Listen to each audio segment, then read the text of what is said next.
Good evening and welcome to the conversation. I'm Kenny Rouche. I'm so glad you're there.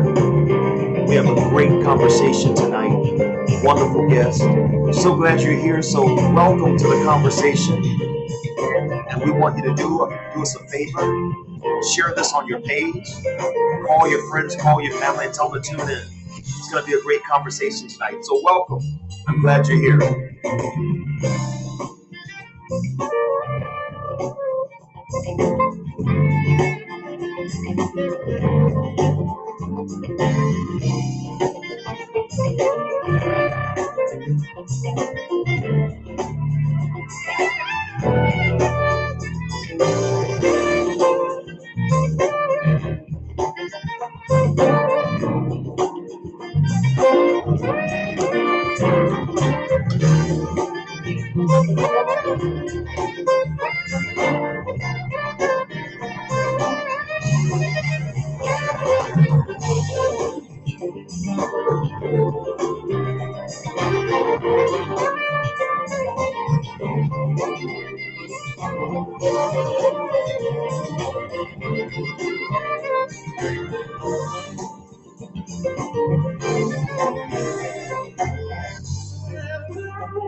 Well, good evening and welcome to the conversation. For those who don't know me, and most of you probably do, I'm Kenny Rouche, and welcome to the conversation. I am so delighted to be here on another Thursday. And for those of you that are here, we're on 4 pages tonight. So I don't know which Facebook page you're on or YouTube, but we appreciate you for being there. And we welcome all of you. And again, those of you that are here, if you don't mind sharing this on your page, and we are so appreciative of you doing just that. And we want to say good evening to those of you who are in the chat. We appreciate you so much. And for those who are not in the chat, but you are here, we appreciate you for being here. And Mr. Mikewan Green, how are you? The legend is in the house tonight. Mikewan Green is giving us a hint to who our guest is tonight, but that is very true. He is here in person. And so we appreciate all of you. My wife is on here as well. So we greet all of you, and we're so delighted that you're here. I'm excited for our conversation tonight. And as I said, I am so thankful that our guest is with us. And without any further delay, again, welcome to all of you that's coming on, those that will watch this on playback. You're going to enjoy this. But without any further delay, I want to introduce our guest for tonight.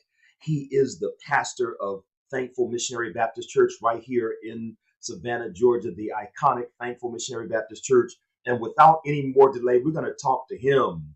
And please welcome at this time none other than Dr. Bobby Jones. God bless you, sir. Good evening. Good evening. God bless each and every last one of you. Let me just first say thanks, Pastor Rouche. And it was certainly an honor just to be considered and a humbling pleasure just to have the opportunity to share tonight. So I'm delighted.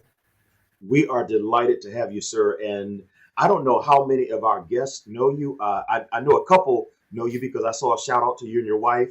And then, of course, my Kwan told us that the legend is in the house. But for those who do not know you, I want to ask you, are you from Savannah? Are you local, or are you a transplant? And how long have you been in Savannah if you're new here in the city? I'm a native Arkansan, and the military brought us here. We moved to this area in August of 1998, and we joined Thankful Missionary Baptist Church in April of 1999.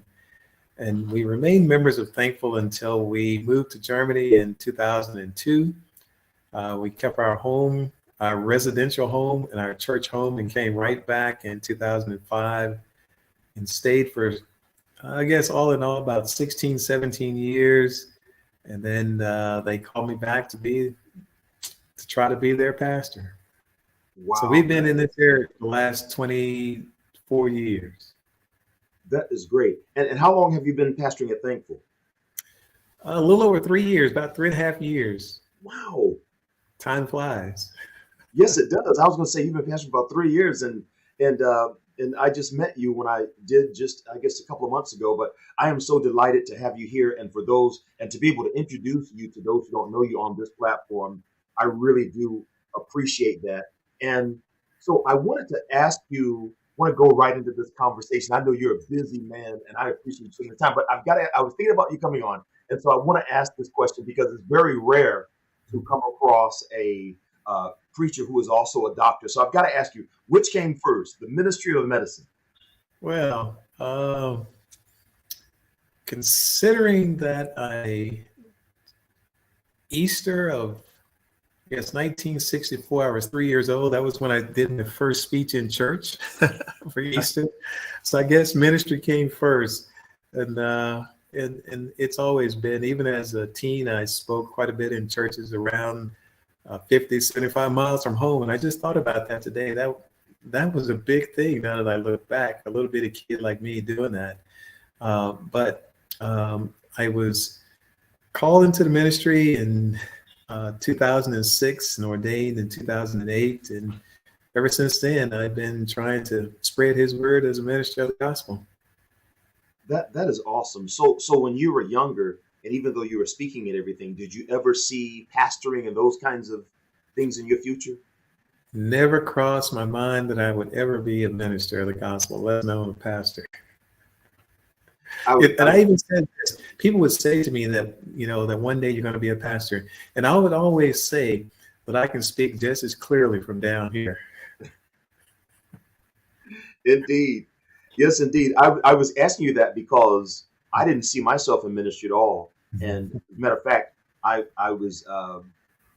told my wife what she could be sure that I would never do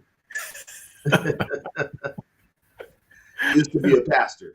And, I told her that, and I had to go and ask her to forgive me because God just jacked up my whole plans. And, I had to go with his plans for my life. And here we are today. He knows best. As a matter of fact, when I told my wife, we've been married a little over 38 years, that the Lord had called me to preach his gospel and his word. Her father was a Baptist preacher. And I'll never forget, she asked me this. She said, "Did he call you to be a preacher or a pastor?" And she knew what both were. And so she's still with me. Yes, indeed. I remember I met her too, and so I appreciate the both of you tonight. And I see Pastor Grant on here as well. God bless you, woman of God, and so glad you joined our conversation.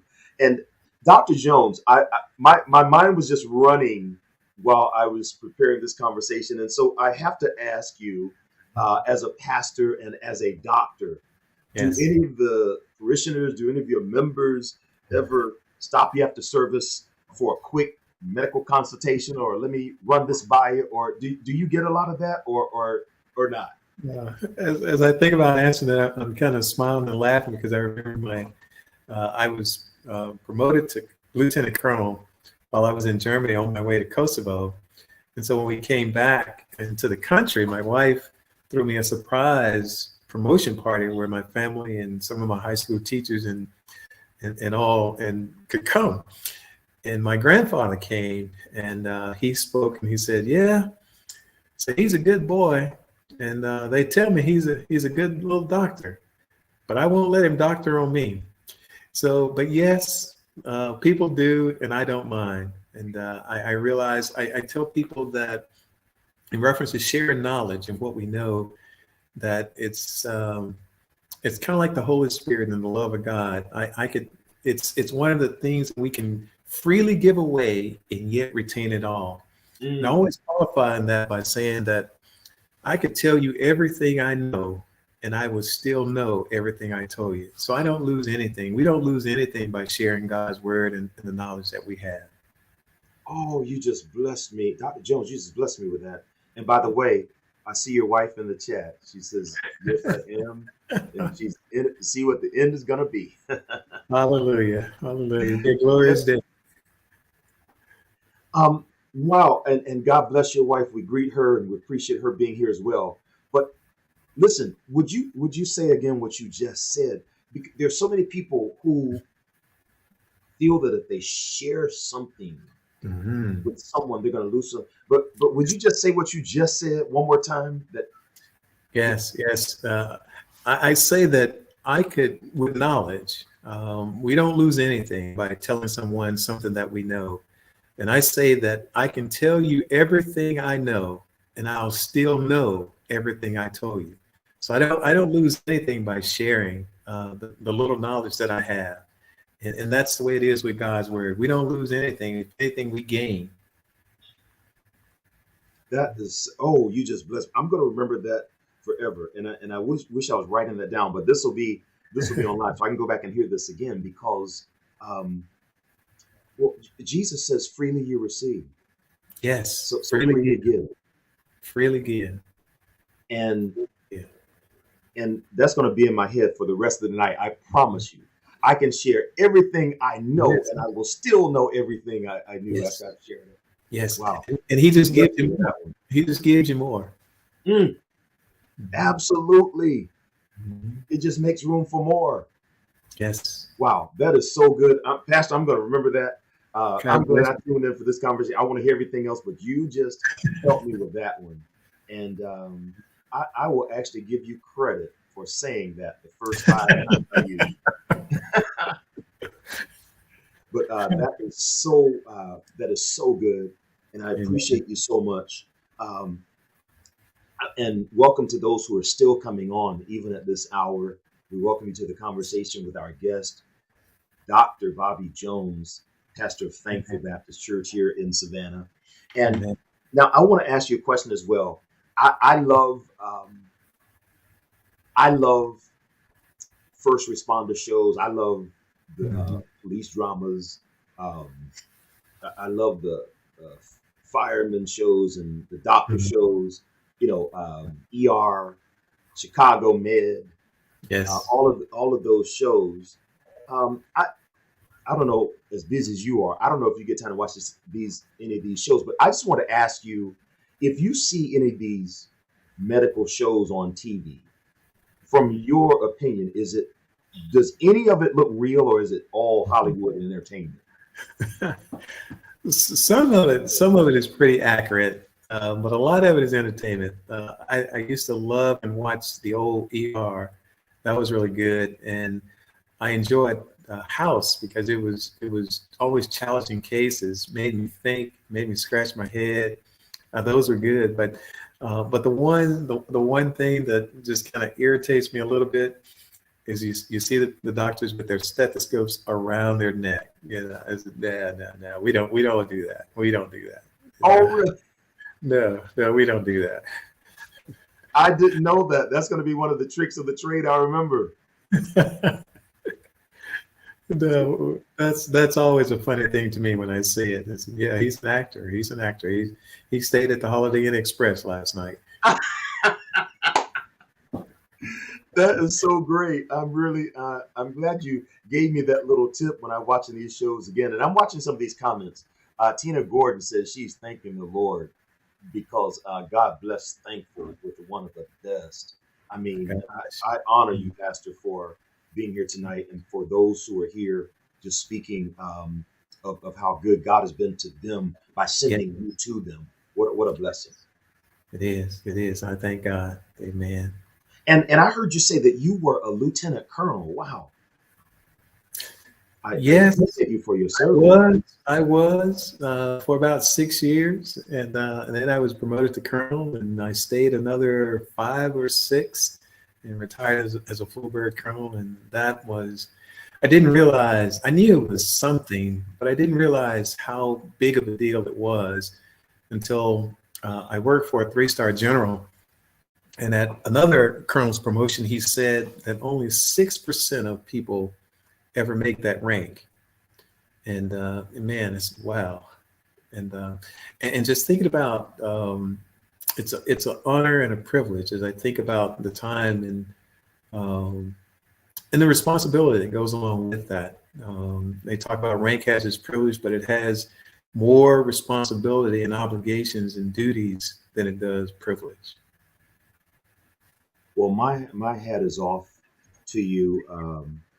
I didn't go into the military, and sometimes I wish I had. Back in the day, when I was Mhm. very young, they had a buddy buddy system. I don't know if that still exists or not. And so, a buddy of mine that I had known, uh, we were going to go into the Air Force, and so we took the first couple of tests and everything, and Mhm. we were on the way. And then he came to me one day. He said, "Kenny, I changed my mind. I'm not going." I said, "What?"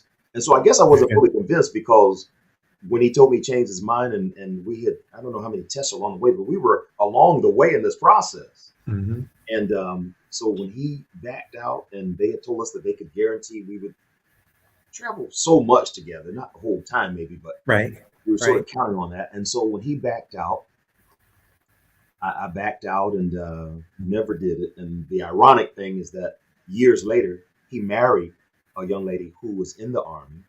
Wow, When she wow, retired, he went in and he is now retired from the military. So he wound up going anyway, and I wow. didn't. But I'm thankful to God because I guess He does all things well, Yes, it does. and so Yes, I it guess does. this was the path. But I Yes, respect all of you who did that, yes. especially at Yes. your rank when it's so rare. So I'm so appreciative of you for that. So Dr. Jones, the elections are coming up. Um, Mhm. it's really big in Georgia. So I just want to ask you as a pastor, Mhm. and I know so many people are just pushing people, encouraging them to go to the polls. Is that something that you do in your church? Do you uh, push? Actually, we started before the last presidential election because I was called to be the pastor right before that, and we have continued ever since, knowing what was coming. We talk about the need to vote, and I always remember there's a sign from the 60s and the 70s that hangs in the back of Mount Zion Church, which is right down the street from us. And it just walks down the things. It says some march. It talks about how some were hosed, some were bitten by the dogs, some bled, and some died. That we might have the right and the opportunity to vote. And um, and so I'm not bashful in telling people that we ought to vote because our foreparents, grandparents, and maybe even some of our parents for some of those who bled, struggled, and were beaten, watered, hosed, that we would have the opportunity and the right to vote. And I love all of God's children, but I think a little bit less of anyone who does not exercise their right to vote. And I tell people that, you know, there's some people think that money is the equalizer or education is the equalizer, but there's only one thing where we're all equal, and that is the vote. One man, one ballot, one woman, one ballot. And if we don't use it, we throw away our right, we throw away our privilege, we throw away our opportunity. And so, yes, we need to vote. We have to vote. If we don't, we should not complain one bit about what happens. But we as a people, we must. And as Christians, it's our civic and it's our religious, spiritual duty, I believe, to vote. Even Isaiah said, he talked about the government shall be upon his shoulder. And but he gave us the right, the opportunity. We talk about it. We explain.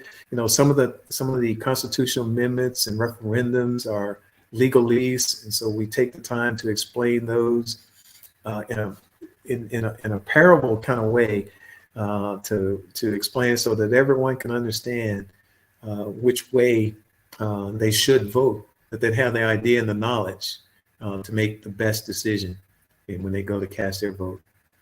Absolutely. I wholeheartedly agree. And I appreciate you sharing that wisdom with us. And for those who, my wife and I have actually voted early, but I just want to take this opportunity to just encourage everyone who's on here. If you have not done so, go and your vote is your voice. Yes. And, as Dr. Jones so eloquently stated, it's our duty that we must do. And so I appreciate you for sharing that with us tonight. So I want to talk about when I first met you.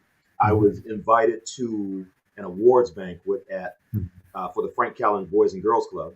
And so I was introduced to you by a gentleman. And so I'm just trying to figure out. So what do you, two questions. What do you do for the Boys and Girls Club? And how in the world do you have time to do all these things that you do? Well, I guess what I do for the Boys and Girls Club, Frank Callan Boys and Girls Club, is try to support them, raise monies, and talk about it. But how I got to that point was on two levels. One is my bride. She sits on. She's a member of the board of directors there, and she's highly involved with it. Planned their first telethon, and last year's telethon was the second one, and one is coming up very soon, their third year in doing the telethon. So that is how I've been kind of, I wouldn't necessarily say roped in, but if I was roped in, I don't mind it because it's a very good thing to support in what they do with our kids. And when I say our kids, my son doesn't go there, my grandson doesn't go there, but our children go there and are well benefited by the Frank Callan Boys and Girls Club, and they do it all year round. They don't stop in the summer. They didn't stop during the pandemic. They do things for our kids all year round. They're one of the oldest and one of the top ranked Boys and Girls Club in this country, right here in little bitty Savannah, and we ought to support it in reference to that. And that telethon will be another reason how we kind of got involved with it. A lot of people know, oh my goodness, he was called 49, Brother Simmons. He was an Alpha, and he was a member of our fraternity, and he spent 50 years or more dedicating his life and time to that club. And that was one of the things that kind of tied us in as well, that our fraternity supports it. So through my wife and through the fraternity is how I got closely affiliated with Frank Callan Boys and Girls Club. Yes, and it is amazing, as you said. I actually had he's the director of the Boys and Girls Club. We did a conversation several months ago, And I remember I grew up in Savannah, so I remember Frank Callan Boys and Girls Club from when I was little. I was in Caton Homes, so I spent more time at the May Street YMCA. Yeah. But Yes. we did the Frank Callan Boys Club as well. It's been around, but even knowing that, to hear everything that they do for our children, as you say, Yes. I was Yeah. amazed to hear everything that they do. And he actually invited me to come in when the children were there in full force just to see some of what they do. But it is remarkable. And so I agree. I encourage everyone to do what they can to support that. It's such a benefit for our children. Absolutely. Oh yeah. One of the things they get tutoring in some of any and everything, life skills. They get a hot meal, and all of that costs about 26 or less dollars a kid. And their third telethon is going to be November 18th, and we'll be there from the 7 to 8 o'clock hour, trying to bring in the most money again for the third year in a row. So we invite everyone that watches this to just look for the Frank Callan Boys and Girls Club telethon on the 18th of this month to Absolutely. support our kids. We'll look out for that. And hopefully we'll bring in the most money for a worthy cause once Yes. again. So we appreciate you and your wife for what you're doing. Absolutely. And Corrine Anderson Jones. Yes. Building Great Futures Telethon, November the 18th. Yes, indeed. Wow. So we'll Well, look I'm forward to glad. that. Absolutely. Thank you so much, Mrs. Jones. So I also want to ask you another question, Dr. Jones. Next week is Veterans Day. Mhm. And I know you serve in the Veterans Affairs Medical Center here. And so, and I don't know this because of the military. So when you come to a military medical center, is it open for anyone who ever served, no matter the length of time they served, or how does a medical center like that work? Well, to be, I guess, literally considered a veteran, you have to serve at least 90 consecutive days on active duty, and that qualifies you as a veteran. And if you're honorably discharged, then you are eligible for care in the Department of Veteran Affairs facilities around the world. And they're all across this country. They're in the territories, Puerto Rico, Guam, I believe in American Samoa as well. And I think even the Virgin Islands. I think there's a clinic in the Virgin Islands, and so you are eligible. One of the things I found is that this was a few years ago. At the end of a church service, one of the deacons asked me when he learned that I worked at the VA, and he was retired. He was a retired military person, and he asked me the question. He said, "Can retirees come to the VA?" And I thought if anybody qualified to come to the VA, it would be someone who spent 20 years of their life serving their country. And I was surprised that a lot of people in Savannah don't even know or don't even realize that we're here and that the services are available. At our clinic, it's a big multi-specialty primary care clinic. I have a we have about over 14,000 veterans that are enrolled in our clinic. We have about a staff of approximately 200, around 200 that take care of those. We offer a plethora of services from physical therapy. Well, with the primary care teams, that's one of the bigger things there. In the primary reason we're here, we have 12 teams. Each team consists of a physician. 10 of our teams are led by physicians, one by a physician assistant, one by an advanced nurse practitioner. But each team has a provider, an RN, an LPN, and a medical support assistant, somewhat of a clerk assigned to the team. We have lab on site where we collect our labs. We have radiology that is able to do plain films. That's just regular X-ray bones, chest X-ray, CT, MRI, ultrasound. Physical therapy, have one of the nicest physical therapy suites you'll find anywhere in the world. Occupational therapy, we have an optical shop where you can come and get glasses. We have optometry, ophthalmology, a well-staffed and equipped audiology suite with 3 audiologists where our veterans don't have to go anywhere regarding their hearing. We have physical therapy, social workers, mental health covers 1/4 of our ground floor, so it's a big department. We have pulmonologists that comes, cardiology. We have echocardiography, which is part of cardiology. We have respiratory therapists that do the pulmonary function test, the breathing test, and do all of our sleep study related stuff and equipment, supplies. We have pharmacists, PharmDs, and a regular pharmacist, a diabetic nurse educator, have a dietitian, have a dermatologist, 2 podiatrists. We're well staffed, and now let me qualify this by saying that I'm not speaking on behalf of the VA. I'm just speaking as a veteran who works at the VA and knows a little bit about the VA. But the way it goes, our medical center, our supporting medical center, is in Charleston, which is 120 miles or so from here. And Congress passed law 1, 2, maybe 3 years ago, but they modified it, that if a veteran lives more than a 60-minute drive from the services that they need, then the VA is supposed to find it for them closer to home.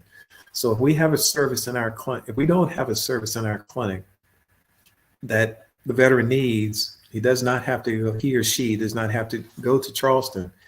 We try to find it here locally. The question comes up about slowness of services in the VA. And I will tell you, I spent 28 years in the Army.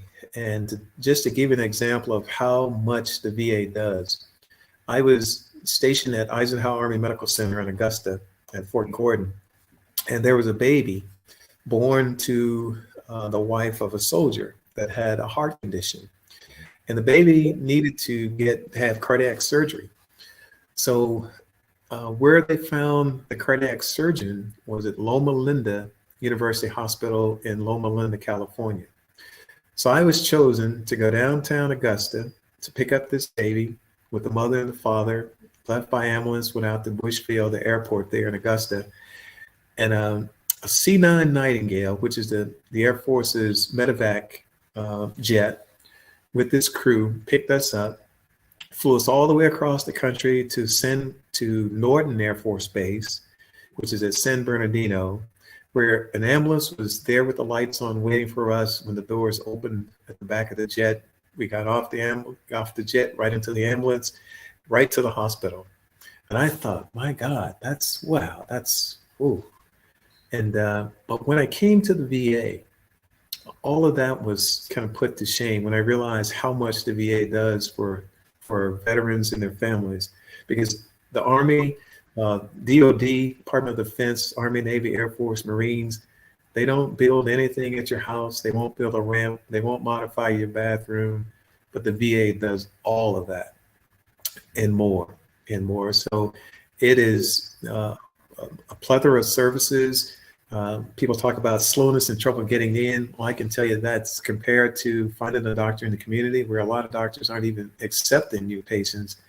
We are, and we usually can average seeing a new patient in less than 30 days. Whereas in the community, I've had some members of our church who were looking for doctors, and they couldn't. It was hard to find one, and then when they did find one, it was several months before they could get in.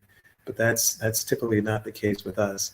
And pretty much any service that our veteran can get here in town that they don't want to drive to Charleston, we can get that done in Charleston faster and sooner than you can here in town. And so I was amazed, and I tell people that when I first came, I said that I don't plan to work for the VA long enough to retire. I didn't know what that meant. I was just waiting for my wife to retire. And I thought that would be about 2.5 years. Here we are now, 9 years later, and it is really something. So it's amazing, and for our veterans and for our families. And the question came up: 1%, less than 1% of people served in the military, and for the World War II, I don't think we could ever do enough for them and other veterans who've come along. So I'm glad to still be able to serve. Absolutely. And I appreciate you too. And I mean, just it sounds like I was trying to figure out as you went through the different doctors and everything, I'm going through my body. I'm like, well, what in the world is missing? I mean, it sounds like everything you have is there. And you mentioned one gentleman who was wondering if he was eligible to go. What It's, would you say is the number one barrier to veterans receiving service? Is it just the knowledge that's available, or I think that's some, but I think one of the big things, mental health is a serious and big issue, not just in veterans, but across the country. And I think the stigma, we still have a lot to do and overcome with the stigma. I'll never forget, I saw a veteran for the very first time, and he had barely sat in the chair before he began to cry, to literally cry. And he said that I've been trying to handle this for the last, I think he said, 40 something years by myself. But I realized I just can't do it by myself. And so I tell our veterans, our patients, because of the stigma, they're afraid somebody's going to say something, tell somebody, talk about them. And I said, no. I said, no. Um, I want you to just be open and honest. I said that we're not going to see you downtown at the supermarket, at the mall, or anything. And said, oh, I can't remember his name, but this, that, or the other about him. I said, there are three reasons we won't do that. I said, one, it's illegal. I said, two, we're more professional than that. And three, typically when we leave work, we leave work. And so, and that's just the way it is. So we're there. We want people to come so we can take good care of them. absolutely? And there's a question that's in our chat that's here from Mr. Alton Al Wright. Matter of fact, that's the man that introduced me to you. And he's asking a question, and it's a very good question, timely question, I would say. Do you handle COVID at your clinic? We do not handle the COVID cases per se. Two things. If a patient is tested positive, depending upon the timeline, then we can treat them with the oral medication. But in reference to hospitalization, so we're not a hospital. So in that way, we definitely don't. We will get them to one of the local hospitals, if not more than likely a local hospital, and trying to get them to Charleston. That's good. And so I was thinking, you mentioned World War II. My grandfather was in World War II. My mother's brother, my uncle, served in Vietnam. I had another uncle in the Air Force. And I have, uh, of course, even Al Wright and other church members who have been in the military. And I have cousins who are in the military right now. And speaking of Veterans Day and the service that you all have given this country, do you say that we celebrate veterans? Do we do enough to say thank you?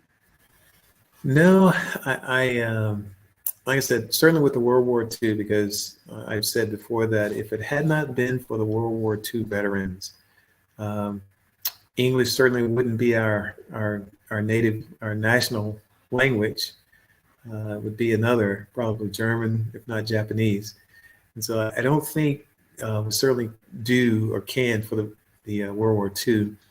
Korean War veterans were better accepted. Vietnam veterans, my hat goes off to them daily because they were just totally disrespected, in my opinion, when they came back. And and sometimes, even though I deployed several times, different places around the world, and I feel um, I feel um, I don't know quite how to say it, but somewhat undeserving when I think about how the Vietnam veterans were treated and compared to how the later group of the OIF, Operation Iraqi Freedom and Operation Enduring Freedom for the Afghanistan people.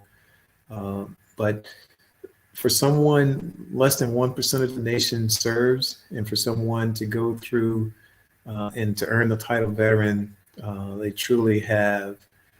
It's hard fought and hard earned and well deserved, and anything that we can do to help them, and for some of the things that come along, um, I think the nation is eternally indebted to them.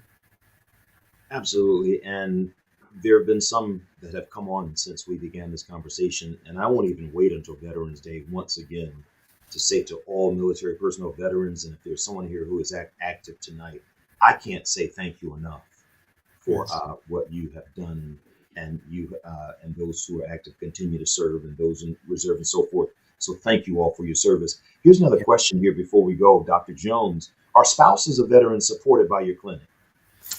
Now that's one thing. There are a few occasions and I guess the prime one I can think of is with the COVID vaccine. It was a precious commodity, and we did not want to waste any. So if we broke a bottle and we had some left over, we would call, anybody, family members of anybody we knew, so that we could immunize in. And so we did that for family members, spouses of veterans, but primarily the services offered through the VA are primarily and directly related to services to the veteran, him or herself. Now, the spouse may benefit from those services, but they're primarily and directly to the spouse. There are some special programs, caregiver programs, with financial aid of that sort, but the majority of the services are aimed directly at the veteran, him or herself. Yes, indeed. Well, I'll tell you what, you have helped us so much, I believe. I have learned so much just from hearing about this place that's in Savannah and the work that you do. And we have just a few minutes left. I know you're busy, Dr. Jones. I want to ask you a question because 3 weeks from today, Thanksgiving is going to be here. And I got to ask this. I, I want to know, I just want to know, just for myself, what does a doctor Mhm. eat for Thanksgiving? Well, I hope my wife is still on, so she can answer this one.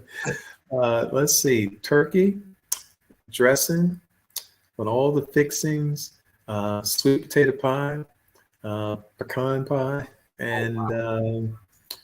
let's see, usually trying to think, um, the sparkling cider, and sometimes eggnog or apple cider. Well, that sounds That's good. that's it. I'm full already. I hear you. That sounds good. I was kind of oh, I see there's your wife in the chat. She says she's that is great. I wanted to ask that question because I said, oh, I don't know. I don't know if I need to tell the doctor we're going to be eating turkey and dressing and stuff just in case you said a salad or whatever. But it sounds like we're going to be doing around the same thing. So that Yes. sounds that sounds really good. So I want to ask if there's someone here who is interested in the services that the office offers for veterans, what's the best way for them to find out or to contact the office for service? Oh my, that's a good question, and I'm embarrassed that I don't know the number off the top of my head. But they can walk into our clinic, or they can call the main hospital number for the Ralph H. Johnson VA Medical Center in Charleston, and get started that way. But either one of those ways, a call to our clinic or a call to the hospital, or to actually walk into any VA facility, and uh, and all they need is just a government photo ID, and all veterans will know what a DD 214 is, which is their record that says that they served when and how long and all of that. And those are the things that they would need to apply for services at any VA facility around the world.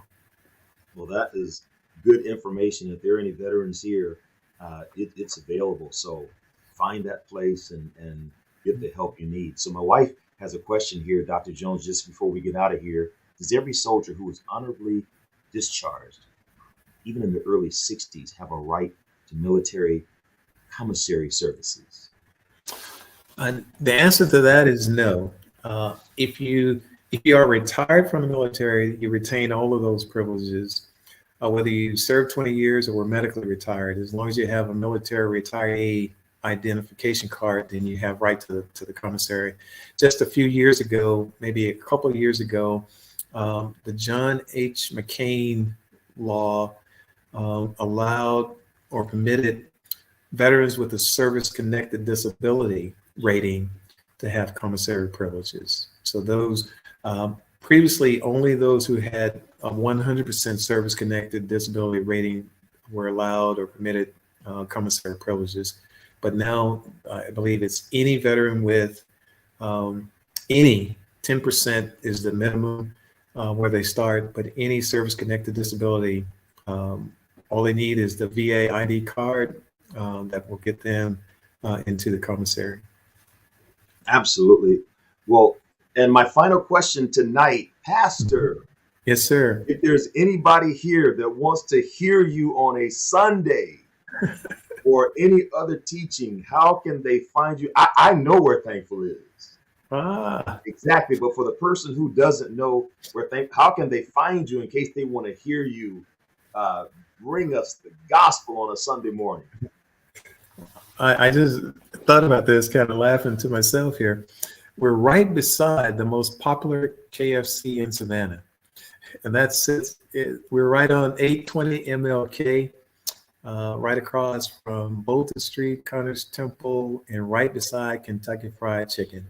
Our Sunday school is at 8:45, and our worship service begins at 10. I always say you're welcome anytime, every time, and all the time.